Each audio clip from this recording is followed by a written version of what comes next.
आप संदेश से मैं अनिल कौशिक न्यूज़ बुलेटिन 7 बजे में आप सभी दोस्तों का स्वागत है। दोस्तों, कार्यक्रम की शुरुआत तो हमेशा मुख्य खबर से ही करते हैं और आज भी हम करने वाले हैं। और आज हम बात करेंगे मुख्यमंत्री का जो दौरा था और अचानक वो रद्द हो गया, उसके ऊपर विस्तार से हम बात करने वाले हैं। किन किन कार्यक्रमों में भाग लेने वाले थे, अब उसका क्या असर होगा और बलवान पूनिया के राजनीतिक कैरियर पर इसका क्या असर पड़ने वाला है। दोस्तों, हम सारे विषयों को लेकर हम बात करने वाले हैं। आज खुलकर चर्चा करेंगे, इसको लेकर एक एक पहलू की हम जांच पड़ताल करेंगे। लेकिन इससे पहले मैं आपको आसपास की कुछ खबरें बता देता हूं। और सबसे पहले तो कल भारतीय जनता पार्टी का स्थापना दिवस है, धूमधाम से पूरे देश में मनाया जा रहा है। लेकिन भारतीय जनता पार्टी के कार्यालय में कल बांद्रा में भी कमलोत्सव के रूप में इस कार्यक्रम को मनाया जा रहा है, तो सभी कार्यकर्ता इसमें शामिल होंगे। और कल एक और बहुत अहम खास दिवस है दोस्तों, हनुमान जन्मोत्सव है। हनुमान जी महाराज का जन्मोत्सव है, तो उसको भी धूमधाम से मनाया जा रहा है। कई कार्यक्रम आयोजित किए जा रहे हैं। महोत्सव के रूप में गुड़मंडी के मंदिर में पूजा अर्चना, शाम को भजन संध्या आदि अनेकों कार्यक्रम आयोजित किए जा रहे हैं। और कल एक विशाल यात्रा, धार्मिक यात्रा भी इसको लेकर निकलने जा रही है दोस्तों। वो गुड़ मंडी से लेकर कस्बे के मुख्य बाजारों से होते हुए गुजरेगी। तो इसी के साथ अन्य खबरों की ओर रुख करें तो अंबेडकर जी की जयंती 14 अप्रैल को डुंगराना गांव में धूमधाम से मनाने की तैयारियां चल रही है दोस्तों।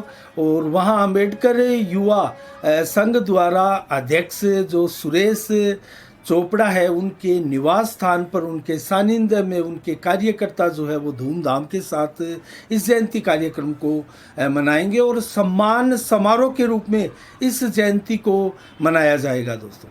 इसके अलावा दोस्तों, हम बात करें आज उस मेन खबर की, विस्तार से बात करने वाले हैं हम। और क्या असर हो गए इसके, क्या मायने हैं और किन किन कार्यक्रमों में भाग लेना था मुख्यमंत्री को, और उन कार्यक्रमों को जिनका शिलान्यास होना था वो कार्यक्रम अब कितने लेट हो सकते हैं और उसका क्या असर पड़ने वाला है क्षेत्र के लोगों पर। और इसके दौरे के रद्द होने से क्या नुकसान हुआ है क्षेत्र के लोगों को। दोस्तों, नुकसान तो बेशक हुआ है और बहुत ज़्यादा हुआ है, क्योंकि जो सुधार कार्यक्रम चल रहे थे वो एकाएक वहीं ठप हो गए। जो आसपास सड़कों के, नालियों के और सड़कों में जो गड्ढे भरे जा रहे थे, उन सारी चीज़ों के सुधार हो रहे थे। आनन फानन में पार्क को भी सजाया जाने वाला था, क्योंकि मुख्यमंत्री पार्क में जाकर भी संभवतः जो 2 भवन बने हैं, प्रेस क्लब और जो पेंशनर समाज के लिए भवन बना है, उसका भी वो शिलान्यास उद्घाटन कर सकते थे। तो इसके अलावा दोस्तों, हम बात करें अस्पताल में जो उप स्वास्थ्य केंद्र भवन बना था, उसका भी वो जो है शिलान्यास करने वाले थे। तो कार्यक्रम अनेकों थे। अब वो क्या विलंब होंगे, जो शुरुआत ही नहीं हुई जिन कार्यक्रमों की, क्या वो विलंब होंगे, इसके बाबत विस्तार से हम बात करने वाले हैं। और दरअसल किन कारणों से मुख्यमंत्री का दौरा रद्द हुआ होगा, वैसे हमने भी इसको लेकर पड़ताल की। और दोस्तों, मुख्यमंत्री के पीए से ऋषभ शर्मा से हमने फ़ोन पर बात की थी और फ़ोन पर हमने पूछा था कि जो 8 जुलाई को भादरा का मुख्यमंत्री साहब का दौरा है, उस दौरे की क्या सूचना है और आधिकारिक रूप से वो दौरा है या फिर रद्द कर दिया गया।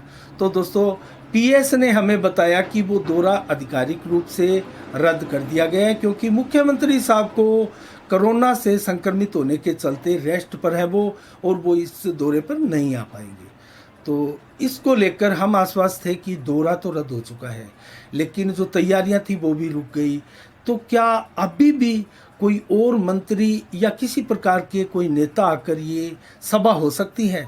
तो इसको लेकर हमने खेल मैदान में जाकर पड़ताल की, जहां सभा स्थल बनाया गया था। इसको लेकर एक वीडियो भी आज हमने दोस्तों जारी किया है। तो उसकी पड़ताल की, तो जो अब तक टेंट लगा दिया गया था, बहुत से कर्मचारियों के द्वारा दिन रात जो युद्ध स्तर पर कार्य चल रहा था, वहाँ कोई नहीं था और वो उखाड़े जा रहे थे। सारे के सारे जो लगा दिए गए थे तंबू, वो उखाड़े जा रहे थे और उसको समेटा जा रहा था। तो इससे भी तय था कि सभा भी नहीं होने वाली है। अब मैं आपको विस्तार से बताऊं और उसके ऊपर हम बाद में बात करेंगे कि और भी कारण हो सकते हैं मुख्यमंत्री की जो सभा है वो रद्द हुई है उनके, उसके ऊपर भी जाएंगे। लेकिन क्या क्या कार्यक्रम इसमें शामिल थे जो मुख्यमंत्री भाग लेते या फिर ग्राउंड में ही उनका जो है शिलान्यास या लोकार्पण कर देते। दोस्तों कुल मिला के जो कार्यक्रम थे, कस्तूरबा गांधी आवासीय विद्यालय का लोकार्पण था, ये पूरा हो चुका है। और नवनिर्मित उप जिला चिकित्सालय भवन ये भी पूरा हो चुका था लगभग, इसका भी लोकार्पण होना था। और कृषि महाविद्यालय जो जोगीवाला में बनने वाला है उसका शिलान्यास होना था। और इसके अलावा ITI कॉलेज का भी शिलान्यास भवन का होना था। राजकीय ग्रामीण कन्या महाविद्यालय, जिनको राजकीय बना दिया गया था कन्या ग्रामीण महाविद्यालय को, उनका भी शिलान्यास था। और इसके अलावा C65 अंडर ब्रिज का भी निर्माण का शिलान्यास था। इसके अलावा भादरा जो राजगढ़ रोड है, सड़क मार्ग है, उनका भी शिलान्यास कार्यक्रम था। और इसके अलावा भादरा गांधी सरसा सड़क मार्ग का, और इसके अलावा गोगामेड़ी नेठराना सड़क मार्ग, गोगामेड़ी उज्जलवास दीपलाना सड़क मार्ग, गोगामेड़ी हुणतपुरा होकर ददरेवा जाने वाली सड़क का भी शिलान्यास होना था। और इसके अलावा खाला नाला निर्माण का भी शिलान्यास होना था। और शहरी जल प्रदाय योजना का भी शिलान्यास होना था। डुंगराना कलाना सड़क का भी शिलान्यास इसमें शामिल था। मलसीसर गेहूं सड़क का भी शिलान्यास इसमें शामिल था। और सबसे बड़ी जो योजना थी वो थी 14 बरानी गांव नहर निर्माण कार्य की आधारशिला कहे या शिलान्यास कहे, ये सबसे बड़ा कार्य था। तो कुल 16 कार्यक्रम थे, जिनमें 2 पूर्ण हो चुके हैं और 14 होने बाकी है, शेष है। संभवतः इससे आप अंदाज़ा लगा सकते हैं कि उन 14 जो निर्माण कार्य होने थे, जो योजनाएं थी जो शुरू होनी थी, उनमें कितना विलंब होगा। जबकि सरकार का समय मतलब मात्र 5-7 महीने का हम मान सकते हैं। अगर आचार संहिता लग गई तो इस प्रकार के काम, टेंडर हो गए, वो काम तो चलते रहेंगे, लेकिन इन कार्यों का फिर शिलान्यास वगैरह नहीं हो सकता है। तो आप अंदाज़ा लगा सकते हैं कि कितना नुकसान हुआ है क्षेत्र के लोगों को। अगर ये सारे कार्य प्रारंभ हो जाते, बेशक वो बनने में टाइम लगता और अगले कार्यकाल तक भी बन जाते, लेकिन अगर बनने प्रारंभ हो जाते तो संभवतः अगली सरकार जो भी आती या विधायक जो भी होते या ये होते, वो काम फिर रुकते नहीं। तो कुल मिला के अगर रुकते तो जनता का दबाव होता, उस चीज़ का नुकसान भी होता, क्योंकि कोई विकास कार्य अगर कोई इसमें अड़ंगा अड़ाता है, उसमें बाधा उत्पन्न करता है, तो कहीं ना कहीं वो जनता के कोप भाजन का शिकार भी होता है। तो ये काम होने चाहिए थे, मुख्यमंत्री का दौरा यथावत रहना चाहिए था, लेकिन नहीं रह पाया। इसका कारण क्या है? इसकी पटकथा रद्द होने की लिखी गई थी दोस्तों, जब यहाँ गोविंद सिंह डोटासरा आए थे, प्रदेश अध्यक्ष कांग्रेस के। उस समय बताया जा रहा है कि जो प्रोटोकॉल होता है एक प्रकार से कांग्रेस के आला नेताओं का, मुख्यमंत्री का, वो प्रदेश अध्यक्ष थे, उनका जो प्रोटोकॉल होता है उसका पालन नहीं हुआ था। और कहीं ना कहीं तमाम कांग्रेसी भी यही प्रयास कर रहे थे कि मुख्यमंत्री भादरा में ना आए, क्योंकि अगर मुख्यमंत्री भादरा में आते और कामरेड का ये मंच साझा करते और कामरेड के इस मंच से कामरेड के गीत गाकर चले जाते, तो यहाँ कांग्रेस का भट्टा और बैठ जाता था। कांग्रेसियों में निराशा छा जाती, क्योंकि उनको स्टेज पर भी चढ़ने या नहीं चढ़ने को लेकर आशंकित थे वो, उनको बुलाया ही नहीं जा रहा था, उनसे वार्ता ही नहीं की जा रही थी। जो 2 दिन पहले एक सभा हुई थी, मीटिंग हुई थी, बलवान पूनिया ने इस कार्यक्रम को लेकर मीटिंग बुलाई थी, उसमें मात्र 1-2 कांग्रेसी उपस्थित हुए थे, वो बलवान पूनिया के बेहद खास है वही। इसके अलावा कांग्रेसी इस मीटिंग में नहीं गए थे, शायद संभवतः उनको बुलाया नहीं गया होगा, क्योंकि पूरी तरह से ये कार्यक्रम कामरेड बलवान पूनिया लेकर आए थे। तो क्यों वो अपने मंच पर किसी दूसरी पार्टी के दूसरे नेताओं को, जो उनसे कहीं भागकर आगे जा सकते थे या राजनीतिक लाभ उठा सकते थे, उनको वो क्यों बुलाई? ये एक सिंपल सी साधारण सी बात है, लेकिन दोस्तों कहीं ना कहीं जो मुख्यमंत्री है वो कांग्रेसियों का है, कांग्रेस कार्यकर्ताओं का है, तमाम जनता का है, और विशेषकर उस पार्टी का है, कांग्रेस पार्टी का, जिस पार्टी से बिलोंग करते हैं वो तमाम कार्यकर्ता और नेता और छोटे मोटे वो जनप्रतिनिधि। उनकी आशा अभिलाषा भी होती है कि वो मुख्यमंत्री अपने जननायक के सामने अपनी पुकार रखे। क्षेत्र में जिस प्रकार से कांग्रेस को दबला कुचला जा रहा है, उसको लेकर कोई नई रणनीति हो और कांग्रेस को यहाँ उबारने का प्रयास हो, कोई ऐसी रणनीति पर काम हो, तो ये कारण भी हो सकते हैं दोस्तों। और उनको कोविड हुआ है, संक्रमित वो हो गए, ये तो है ही, लेकिन उससे पहले ही दोस्तों बताया जा रहा है कि कलेक्टर कार्यालय में आने की सूचना ही नहीं थी और ना ही रद्द होने की कार्यक्रम की सूचना थी। दोस्तों हमने तो सीएम कार्यालय में पीसी से बात करके इस बात की पुख्ता जानकारी ली कि कार्यक्रम रद्द हो चुका है, लेकिन जो कार्यक्रम होना था वो नहीं होने से, रद्द होने से, एक कांग्रेस की, मैं छोटा सा एग्जांपल देता हूं आपको, एक कांग्रेस की मीटिंग थी कल एक कांग्रेस के नेता के कार्यालय में, और जब ये ट्वीट जो हमने कल आपको बताया था, मुख्यमंत्री अशोक गहलोत का ट्वीट जो उन्होंने किया था संक्रमित होने के बाद में कि भी कोविड से संक्रमित हो गया हूँ और मेरे चिकित्सक ने मुझे 5-7 दिन आराम करने के लिए बोला और मैं यहीं से आराम करते हुए जो है राज्य के तमाम कार्य करूँगा। तो जैसे ही ये ट्वीट उन्होंने पढ़ा और इसकी सूचना मिली तो उन कांग्रेसियों में खुशी का ठिकाना नहीं रहा, खड़े होकर उन्होंने तालियां बजाई। अर्थात इसका मतलब आप समझ सकते हैं कि कांग्रेसी स्वयं चाहते थे कि उनके जननायक भादरा में इस कंडीशन में इस मंच पर ना आए, तो कौन से मंच पर बुलाना चाहते हैं वो, और उनका नेता यहाँ कौन है, टिकट के दावेदार कौन है, क्या प्रयास यहाँ कांग्रेस कर रही है। और दोस्तों जो बार बार कामरेड का मंच साझा करते हैं वो कांग्रेसी कौन है, क्या वो आपके उस अभियान में जो कांग्रेस को आप उठाना चाहते हैं उस अभियान में बाधा नहीं बन रहे हैं। दोस्तों ये बहुत से सवाल है, कांग्रेसियों के दिमाग में भी है, क्षेत्र की जनता के दिमाग में भी है। कामरेड बलवान पुनिया भली भांति इनको समझते भी होंगे, लेकिन एक चीज़ तय है, बहुत सी चीज़ें कामरेड बलवान पुनिया मिस करते जा रहे हैं। अपने ईगो को वो संभवतः कहीं ना कहीं बड़ा कर रहे हैं, उनको उस ईगो को छोटा करना होगा दोस्तों। और जो सिंप्लिसिटी, जो साधारणतया हम आम नागरिक के भाषा में जो मिलनसारिता का एक आलाप राग अलापते हैं दोस्तों, कहीं ना कहीं उस मिलनसारिता के पथ पर आना होगा और जनता को देखना होगा, जनता की भावना को समझना होगा और उनके बराबर आकर समझना होगा। वहीं आना होगा जहां पहले थे, जनता की आवाज़ सुनते थे आप, जनता की पुकार सुनते थे, उनके बीच में बैठते थे, उनसे बात करते थे, उनकी भावनाओं को अनुभव महसूस भी करते थे। लेकिन आज आप वो महसूस नहीं कर पा रहे हैं। आज आपने अपना ईगो बहुत बड़ा बनाया है। कहीं ना कहीं ये सारी कमियां, ये खामियां और जो परिस्थितियां आ रही है वो उसी की बदौलत है। आज तमाम कांग्रेसी चाहते हैं कि वो आपके चुगल से निकल जाए, वो आपकी जकड़न से निकल जाए और खुद को, स्वयं को आज़ाद घोषित कर ले। दोस्तों यहाँ कांग्रेस एक प्रकार से कैप्चर हो चुकी है कामरेड बलवान पूनिया के चक्रव्यूह में। तो कामरेड के चुगल से निकलने का भरसक प्रयास कांग्रेसी जरूर कर रहे हैं, लेकिन हम प्रोटोकॉल की बात कर रहे थे दोस्तों। तो प्रोटोकॉल दोस्तों पार्टियों का भी होता है। मैं एक एग्जांपल आपको एक देता हूं कांग्रेस गाइडलाइन की दोस्तों। जैसे कांग्रेस चुनाव प्राधिकरण की गाइडलाइन के अनुसार मैं एक छोटा सा एग्जांपल आपको दूंगा। जब आपको याद होगा अध्यक्ष के चुनाव हुए थे कांग्रेस के, मल्लिकार्जुन खड़गे और शशि थरूर दो प्रमुख नेता थे जो उम्मीदवार थे। मुख्यमंत्री अशोक गहलोत यहाँ राजस्थान के सीएम अभी भी है, पहले भी थे, उस समय भी थे।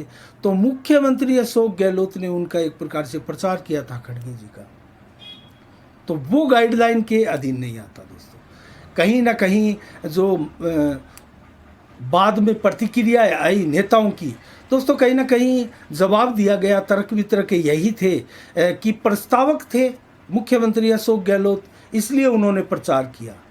लेकिन कहीं ये स्पष्ट गाइडलाइन नहीं है, ये मिथ्या का एक प्रकार से तर्क वितर्क था, लेकिन एक वर्ग का ही वो मानना है। ऑल ओवर अगर देखें तो पार्टी के प्रोटोकॉल का उल्लंघन था। अगर इस प्रकार से पार्टी के प्रोटोकॉल को कहीं क्षति पहुंची है तो आज भी चाहे भाजपा हो या कांग्रेस हो दोस्तों, आज भी अपने प्रोटोकॉल के लिए वो सतर्क है, सजग है। तो यहाँ अगर एक पार्टी का कोई बड़ा नेता आता है और दूसरी पार्टी के झंडे उस सभा में या मंच के इर्द गिर्द लगे होते हैं, तो कहीं ना कहीं ये भी उस प्रोटोकॉल के दायरे के बाहर की चीज़ होती है। तो इन सब चीज़ों का बहुत ध्यान रखने वाली बात है दोस्तों।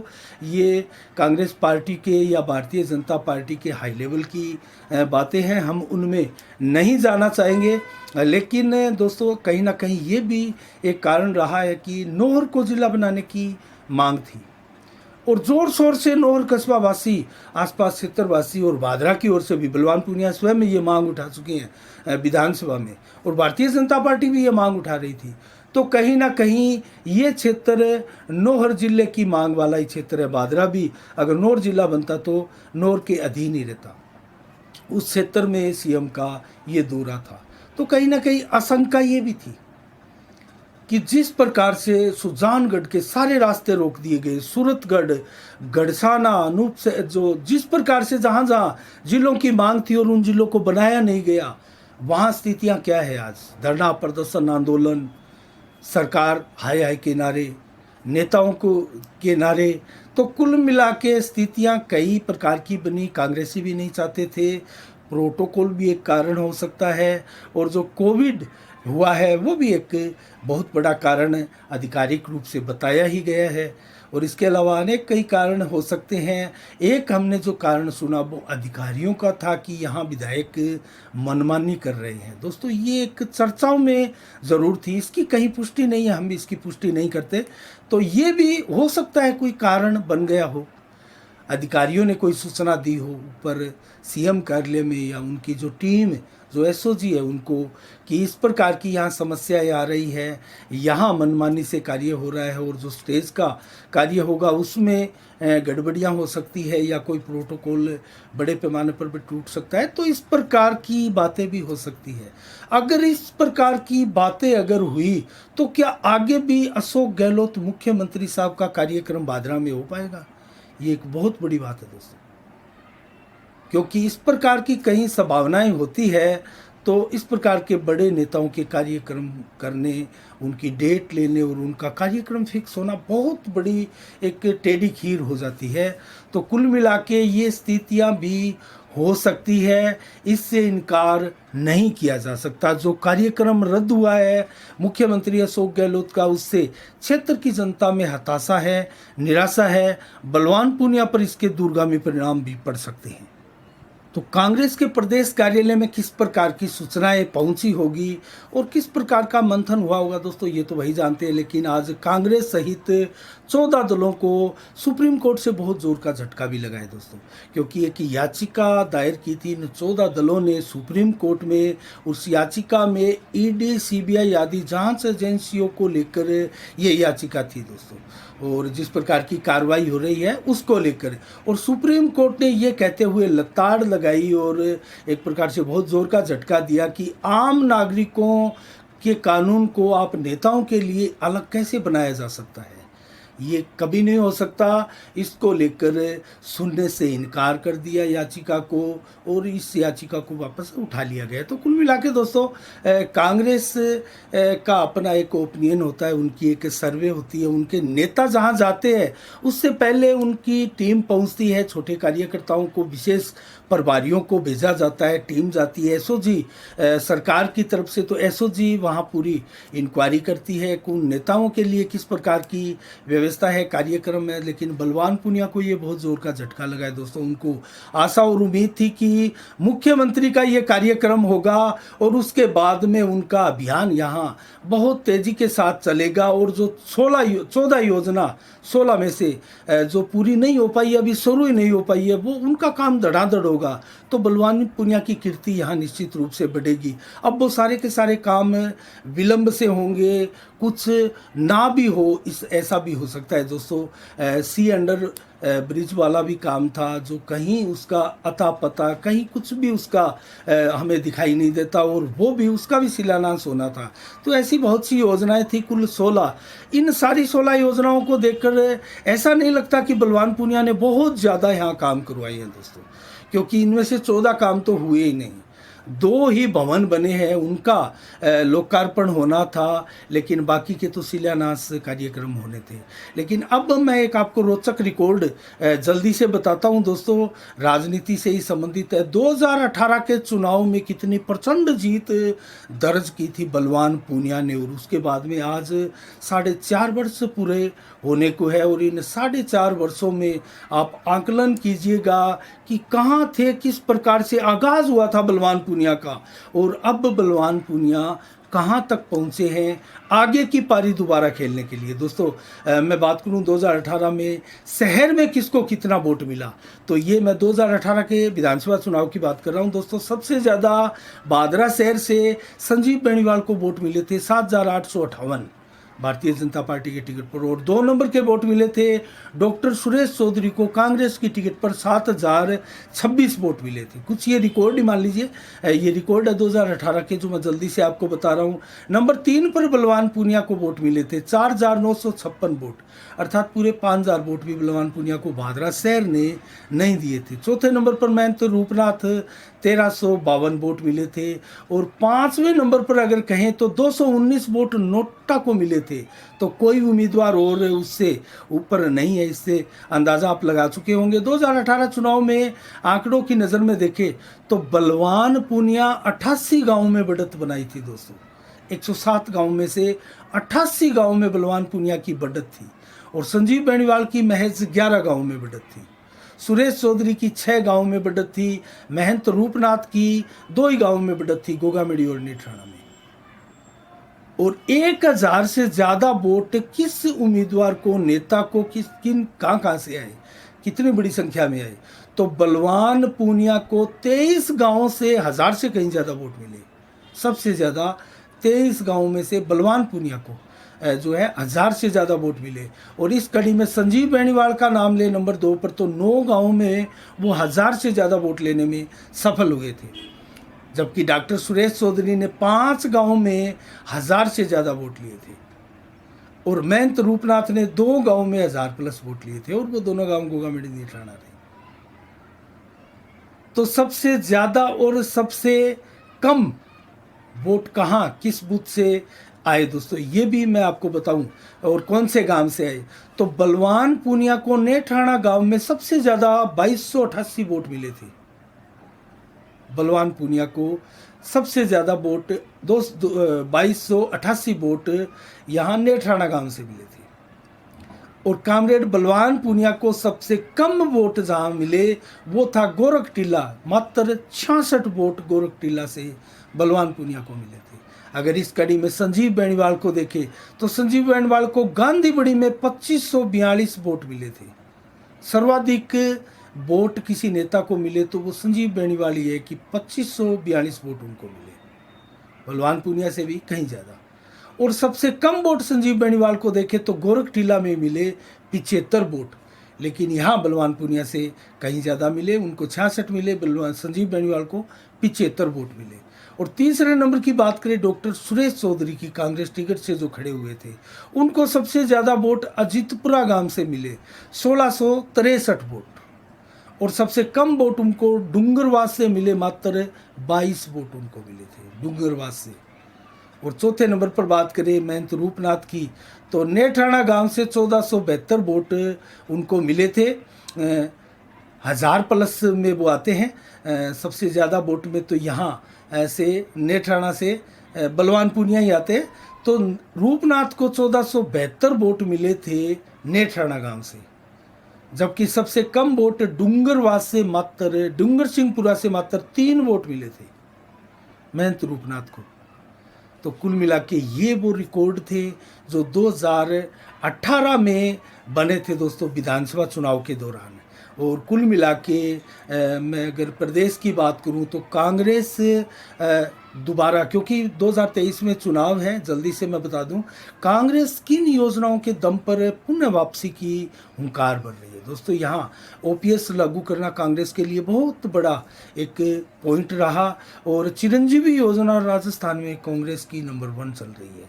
तो कुल मिला के राइट टू हेल्थ बिल भी अब डॉक्टरों की हड़ताल के बाद में मोहर लग चुकी है। ये भी आना एक बहुत बड़ी बात है। पहला राज्य है राजस्थान में, और 100 यूनिट जो बिजली दी जा रही है राजस्थान वासियों को, वो भी एक बहुत बड़ी योजना है। 19 जिलों की घोषणा भी एक बहुत बड़ा स्टंट मान सकते हैं हम गहलोत सरकार का। लेकिन अगर मुश्किल पैदा हो सकती है तो किन चीज़ों से हो सकती है।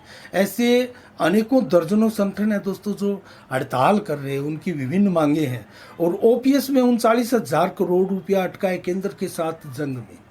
तो ये योजना भी उनकी पूर्ण नहीं हो पा रही है। आरटीएच की भी अगर बात करें तो अभी जो 8 बिंदुओं पर समझौता हुआ, मैंने कल आपको बताया डॉक्टरों के साथ, तो प्राय सभी निजी चिकित्सालय अब इस आरटीएच के दायरे से बाहर हो चुके हैं। तो कैसे जनता को जनता का हक मिलेगा।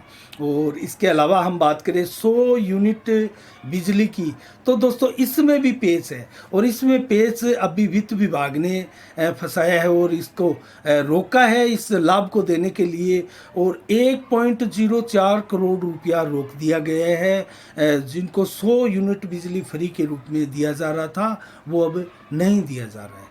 तो इसमें ये भी हम पेच मान सकते हैं। 19 जिलों को इम्प्लीमेंट करना, अमली जामा पहनाए जाना बहुत बड़ी चुनौती है दोस्तों। और इसके अलावा लगभग हड़ताल पर दर्जनों की संख्या में संगठन है ही, विभाग है ही। और इसके अलावा 10 दिन में किसानों का कर्जा माफ़ करने की जो राहुल गांधी ने घोषणा की थी, वो भी कहीं ना कहीं जनता के दिलो दिमाग पर ये मुद्दा भी ज़रूर चुनाव के समय फिर छाएगा। और बिजली कटौती एक बहुत बड़ी समस्या हो रही है दोस्तों। अगर आज भी मैं बात करूं तो भादरा में 3-4 घंटे तक दिन में बिजली गायब थी। तो अघोषित कटौती, इस प्रकार से बगैर कहे कटौती की जाने वाली, पूरा राजस्थान इसको लेकर परेशान है। तो ये एक कहीं ना कहीं बड़ी भारी समस्या उत्पन्न हो सकती है कांग्रेस के लिए। तो आज के लिए दोस्तों इतना ही। 5 अप्रैल को आज क्या मुख्य दिवस है मैं आपको बताऊं तो यहाँ भारत के पहले दलित उप प्रधानमंत्री जगजीवन राम जी का आज के दिन जन्म हुआ 1908 को दोस्तों। तो इसके अलावा दिव्या भारती फिल्मी अभिनेत्री और संदेशात्मक तरीके से उनकी मौत हुई थी। उनका निधन हुआ था 1993 में। तो आज के दिन उनका निधन हुआ था। और भादरा के स्वर्गीय नंदलाल सिंह राठौड़ की आज पुण्यतिथि है दोस्तों। और वो एक प्रकार से जल मिशन में, क्योंकि जल सेवा में उनका कोई सानी नहीं है, सदैव वो रेलवे स्टेशन पर हर गाड़ी पर पानी पिलाते हुए, जनता की सेवा करते हुए, शीतल जल पिलाते हुए, और हर उस कार्य में समाज सेवी की अपनी अग्रणी भूमिका निभाने के लिए वो तत्पर और तैयार रहते थे। अपनी स्काउट की ड्रेस पहनकर सुबह ही घर से निकल जाते, अर्ली इन द मॉर्निंग जल्दी वो खड़े होते और शाम को देर सो जाते। उनका जीवन दोस्तों बहुत शानदार और प्रभावशाली है। तो आज उनकी पुण्यतिथि है, क्षेत्र में धूमधाम से लोगों द्वारा मनाई जा रही है। इसके अलावा दोस्तों बात करें अब जल्दी से मंडियों के भाव की, तो नौर में ग्वार के भाव 5390, चना 5055, सरसों के भाव 5230, गेहूं के भाव 2365 और जीरा 28400, तिल के भाव 13500, जबकि जौ के भाव 1780, मूंग के भाव 8100, कपास 8700, बाजरी 2240 रुपये, तारा मीरा 5645, अरंडी के भाव 6045 रुपये प्रति क्विंटल। हनुमानगढ़ में नरमा आज 8051, सरसों के भाव 5166, फतेहाबाद में जौ 1865, कपास के भाव 9400, नरमा 7761, सरसों के भाव 5120 रुपये प्रति क्विंटल। आदमपुर मंडी में ग्वार के भाव 5400, सरसों 5225, नरमा 7914। और आज की अंतिम मंडी सरसा मंडी में नरमा 7920 रुपये, सरसों 5150 रुपये, ग्वार के भाव 5350, जौ के भाव 1821 रुपये प्रति क्विंटल रहे। जबकि आज मौसम का मिजाज 5 अप्रैल को 30 से 32 डिग्री टेम्परेचर, दिन भर रात 7 से 11 किलोमीटर की रफ्तार से हवाएं चली। बहुत कम बादल छाए रहे, 5 से 10% दिन में, लेकिन रात्रि को 100% बादल छाए रहेंगे। कुछ परिवर्तनशील मेघ भी आपको दिखाई देंगे। 25 से 32 डिग्री टेम्परेचर बेशक रात्रि देर शाम को रहेगा, लेकिन 7 से 36 किलोमीटर की रफ्तार से हवाएं चलेगी। तो आंधी का तूफान का सा एहसास आज करवाएगी। कल 6 अप्रैल को 21 से 30 और दोपहर को मैक्सिमम 31 से 34 डिग्री टेम्परेचर रहेगा और 28 से 32 देर शाम को, जबकि मात्र 20 से 30% बादल आसमान में छाए रहेंगे और 7 से 25 किलोमीटर की रफ्तार से रात्रि को भी हवाएं कल चलेगी। आज के लिए इतना ही। कल ठीक शाम 7 बजे फिर आपसे रूबरू होंगे नई खबरों के साथ, नई समीक्षा के साथ। तब तक के लिए आप अपना बहुत बहुत ख्याल रखिएगा। मुझे दीजिएगा इजाज़त। साफ संदेश से मैं अनिल कौशिक। नमस्कार। जय भारत, जय जय राजस्थान।